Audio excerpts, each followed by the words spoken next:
Welcome to Withymoor Island, my home since September last year.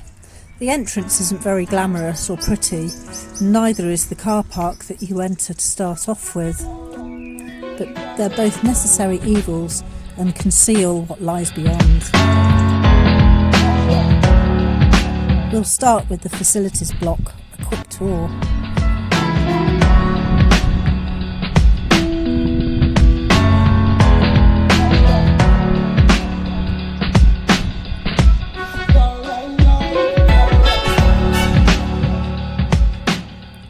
There's a shower room, one for the blokes and one for the women, very functional. And in the same building there's a store cupboard that the residents have one shelf each, so all my spare stuff is stored down here. A bit further is the laundry room, where we have space for one washer and one dryer. But being different, I have a washing machine and my own freezer, although there is a communal freezer.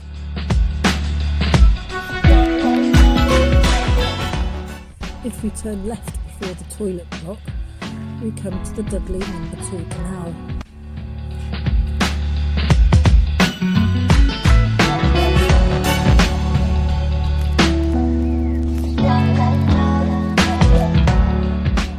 Let me stop this here and explain exactly where I am in the country. Withymoor Island is in the Black Country, a couple of miles south of Dudley and obviously west of Birmingham. The island isn't a real island, it's the old railway goods yard, and it had a canal and the old arm running up each side of it.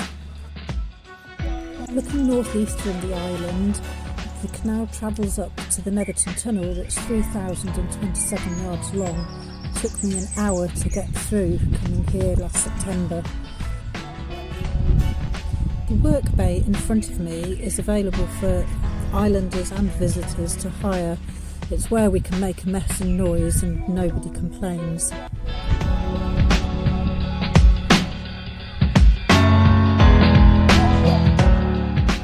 There are two types of boat owners here on the island. All of these are leisure boaters. This means that they have houses elsewhere and they come up at weekends to come and either take their boat out or just to play and be on the island with everybody else.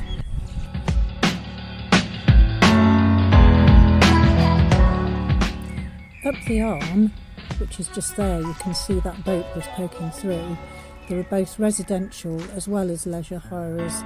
This means that about 5 of us pay council tax and we can have the luxury of having our bins collected. Along this thin bit of land, steam engines used to roll. They came to collect chain and coal. A lot of coal went into Birmingham and was used there. Some of the chain that was made here ended up on the Titanic for their anchor chain.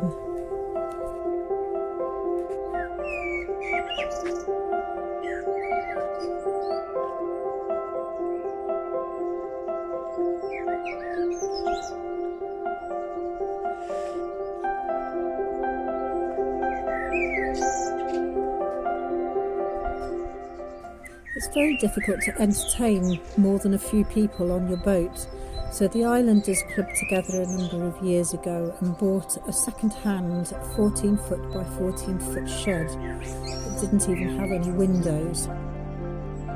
Since then, it has had an extension after extension, and we now have this wonderful kitchen.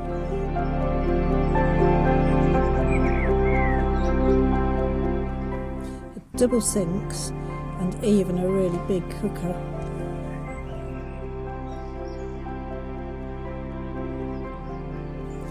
Everything that has been done, begging, borrowing, etc., including the fabric of the building and the contents as well. So although these seats are old, they're very comfortable and have often come out of people's boats or they have been taken from people's homes. We've recently put in a new stove, so it's really snuggly and warm, and we've added an extension again, only about 4 foot, the tiles that you can see, because somebody gave us those patio doors. Please note the woodwork, I varnished all of it, and in fact I put a lot of it up.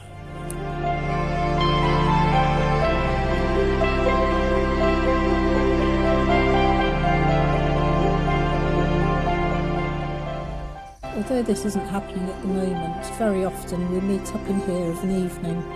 There's a nice large television and an even larger screen, and we do have a projector that's still got to be put back up there after all the renovations this last year.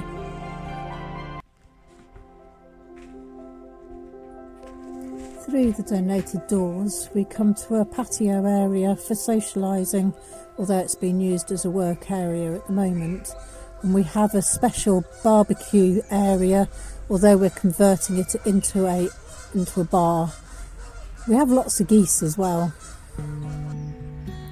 If we go back a bit to the kitchen end, we have a patio outside, and then there's a path down towards my boat, which is right at the far end. Everybody has lots of sheds. They're meant to be a regulation size, but with extensions things get stretched slightly.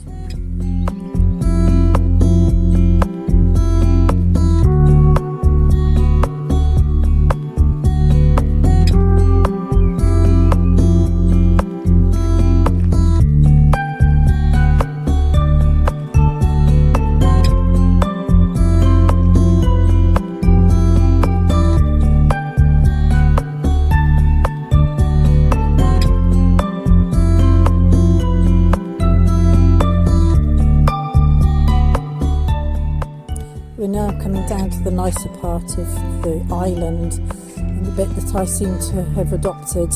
Nobody else lives down here, so this is near enough mine.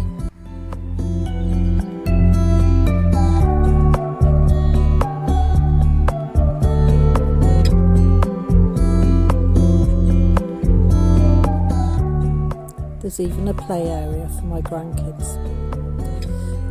Over the other side of the arm there is a big security fence which we don't notice, and then, as you can see by the lorry, a main road. The greenhouse belongs to the island, so anybody can use it, but I seem to have taken it over because there's nobody else that does anything. As you can see from the shelf there, everything's begged, borrowed or stolen. Nothing's new or works properly, but that's the way I like it.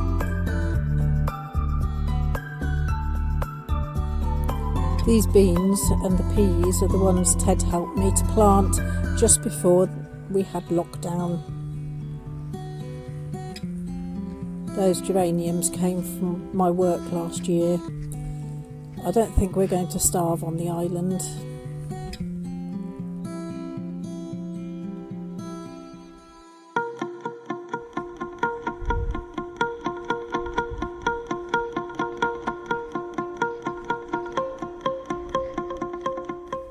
We're now approaching the far end of the island. I called it the wilderness last year because it was so overgrown, so full of nettles and brambles that you could hardly see what was there. But since then we've cut a lot of it down. I've planted a little willow arch, which everybody seems to like.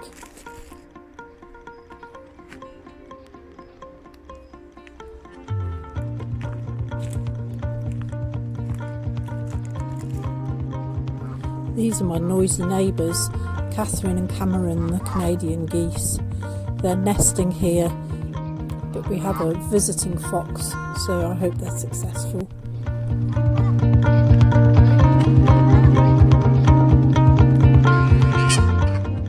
This is where it was really overgrown, and we've cut lots back, and we've been trying to have bonfires all over the site to kill off the roots underground. It seems to have worked, because look at the nettles here, and there's an even better and bigger bank of nettles over here. Even in the lockdown, with all the food shortages, at least I get my greens.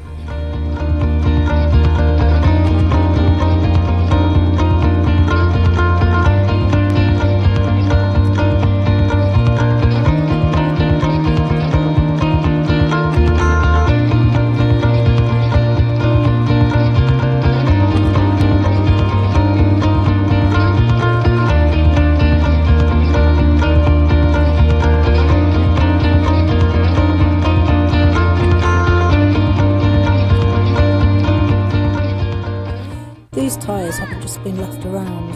If you can see, there's some bits of metal sticking out of the ground in both of them. These in fact are the bases of the buffers where the trains would come up to. There's all sorts of bits and bobs lying around the island, and you have to be really careful you don't trip over things.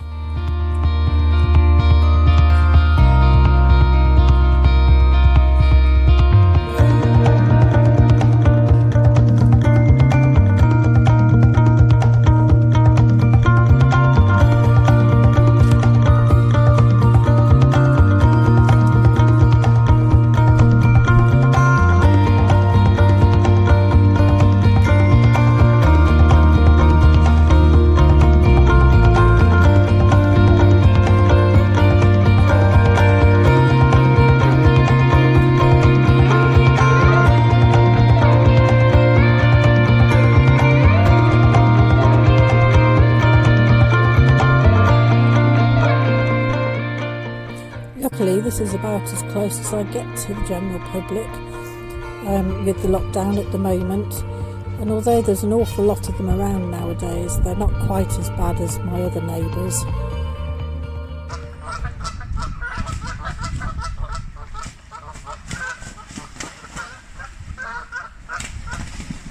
Catherine and Cameron are in there somewhere. I don't know whether you can spot them.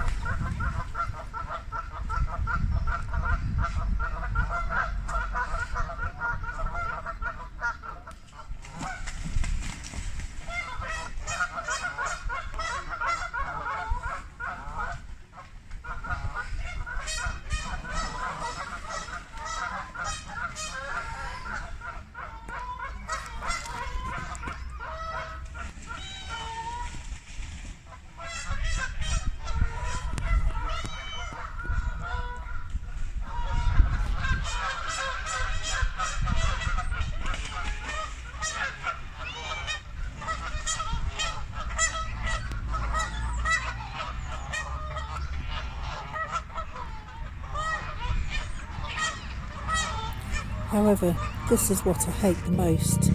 This is quiet and he's going slowly because his friend is walking. Normally there's a good few of them all come charging past, making as much noise as possible. Dudley Police confiscated 9 bikes over Easter weekend. And here's more evidence of the industrial past, something else to trip over. Let's return to the path back down to my boat.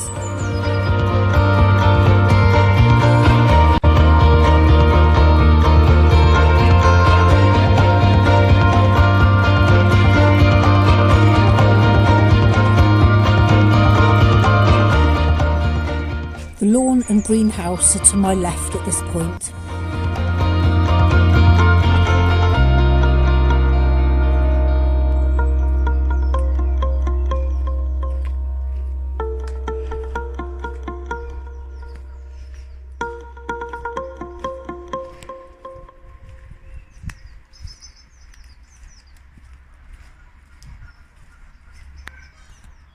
We're now coming up to my mooring. This lean-to was one of the first things that I built. It is only temporary and the top sheets are borrowed from the island, but there's only 16 screws holding it together and it works perfectly. Everything's nice and dry underneath. Everything to the right of the path is mine. I haven't done much here apart from a grotty compost heap a bit further on. This is a lower section, which is where the trains would pull in, and if you notice there's about a 3-foot wall. It made it so much easier to take the coal and chain off the boat and put it straight onto the tray in wagons. The path below is for all the islanders to use. They need to get along to remove a bar. You might have noticed it at the end of the arm. That keeps this bit more secure. This is going to be my seating area, but I'm not really sure what I'm going to do, whether it's going to be decking or some bark. But considering I can't get either of those at the moment, it doesn't really seem to matter. Then we come to the business end of the garden. I built a chicken coop and was all ready to pick up 6 chickens one Saturday morning, but lockdown started that weekend. The lady was going into self-isolation and I wasn't able to pick them up, so it'll be ready when I can get some. Then I've made some raised beds from a couple of old pallets that I got from work. Most of these are now planted up, and this is going to be a little polytunnel, but I need to get the plastic. And back to the world outside. Finally, I'll take you to the towpath side. This is a view looking up the Arm. But just look what it used to look like in the 1960s. No wonder there's lots of bits of metal sticking out of the ground. Well, that's it, folks. I hope you've enjoyed your visit around my little bit of paradise. Thank you very much for joining me, and hopefully you can visit real soon.